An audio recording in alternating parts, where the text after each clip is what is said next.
Hello there, I'm Hagai. Welcome to this lesson. Di video ini, kita akan belajar seputar pengetahuan umum. Kita akan membahas mengenai apa itu ekspor dan apa itu impor. Karena banyak yang harus kita pelajari, jadi mari langsung saja kita mulai. Ekspor dan impor merupakan kegiatan yang dilakukan di perdagangan internasional. Perdagangan internasional merupakan jual beli yang dilakukan antara dua negara atau lebih. Pihak yang melakukan perdagangan internasional bisa berupa individu, perusahaan, ataupun pemerintah. Ekspor bisa kita artikan sebagai kegiatan menjual sesuatu ke luar negeri.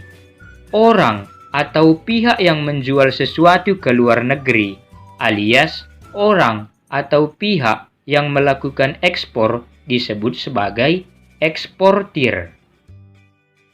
Impor bisa kita artikan sebagai kegiatan membeli sesuatu dari luar negeri untuk digunakan di dalam negeri.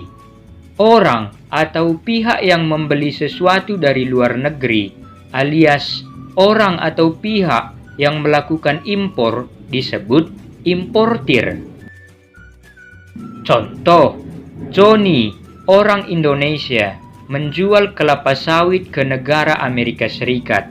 Di sini, Johnny melakukan kegiatan ekspor, maka Johnny bisa disebut sebagai eksportir. Johnny, orang Indonesia, membeli sebuah mobil dari negara Jepang untuk digunakan di Indonesia. Di sini, Johnny melakukan kegiatan impor, maka Johnny bisa disebut sebagai importir. Mudah untuk dibedakannya. Ada banyak tujuan dilakukannya ekspor atau impor. Namun, semua itu tidak terlepas dari yang namanya keuntungan. Beberapa tujuan dilakukannya ekspor. Yang pertama, karena harga beli di luar negeri lebih tinggi daripada di dalam negeri. Misalnya, kalau kita bulatkan harga untuk 1 liter minyak goreng premium di Indonesia sama dengan 21.000. Ini untuk minyak goreng kualitas premium ya.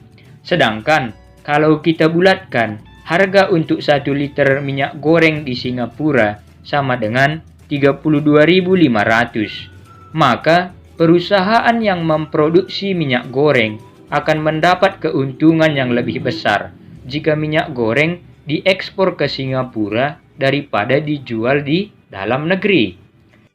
Yang kedua, barang produksi melimpah. Misalnya, Indomie dari Indonesia. Siapa dari kita yang nggak tahu Indomie? Tentunya kita pasti tahu mie instan yang satu ini. Rata-rata di semua warung ataupun supermarket, kalau kita mencari Indomie, pasti ada. Karena kebutuhan dalam negeri sudah terpenuhi, atau bisa dibilang Indomie melimpah di Indonesia, maka perusahaan yang memproduksi Indomie mengekspor produknya ke luar negeri. Di tahun 2022, harga Indomie di negara Amerika Serikat sekitar 50.000 per bungkus. Harga Indomie di negara Jepang sekitar 8.600 per bungkus. Harga Indomie di negara Mesir sekitar 4.500 per bungkus.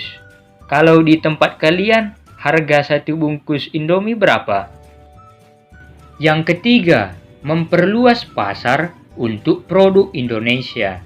Misalnya, pembuat batik dari Indonesia memperkenalkan batik ke berbagai negara di dunia. Setelah batik Indonesia dikenal di berbagai negara, dan semakin banyak peminatnya, maka jangkauan pemasarannya juga semakin luas, yaitu laku dijual di pasar internasional. Yang keempat, memperluas lapangan pekerjaan. Misalnya, seperti contoh kita tadi, yaitu pembuat batik Indonesia yang menjual batik ke berbagai negara di dunia. Karena semakin banyaknya peminat dan permintaan batik, maka sudah pasti dibutuhkan juga lebih banyak batik untuk dijual. Dari situ, maka akan dibutuhkan lebih banyak pekerja untuk membuat batik. Apalagi kalau sudah ada banyak cabang, pasti dibutuhkan banyak sekali tenaga kerja. Mudah untuk dipahami ya. Sekarang mari kita masuk ke tujuan dilakukannya impor. Untuk memenuhi kebutuhan dalam negeri akan barang-barang atau sesuatu yang belum ada di dalam negeri. Apalagi Indonesia yang belum bisa mengolah minyak mentahnya sendiri dengan baik, hingga impor adalah pilihan terbaik. Impor BBM yang dilakukan Indonesia yang membuat harga BBM di dalam negeri jadi tak menentu. Kadang harga jadi naik, namun jarang sekali turun. Barang elektronik dan otomotif. Oke lah, sudah tak terhitung lagi beberapa jumlah komoditi impor barang elektronik dan otomotif yang datang ke negara tercinta kita ini, Indonesia. Mulai dari ponsel, televisi, hingga mobil.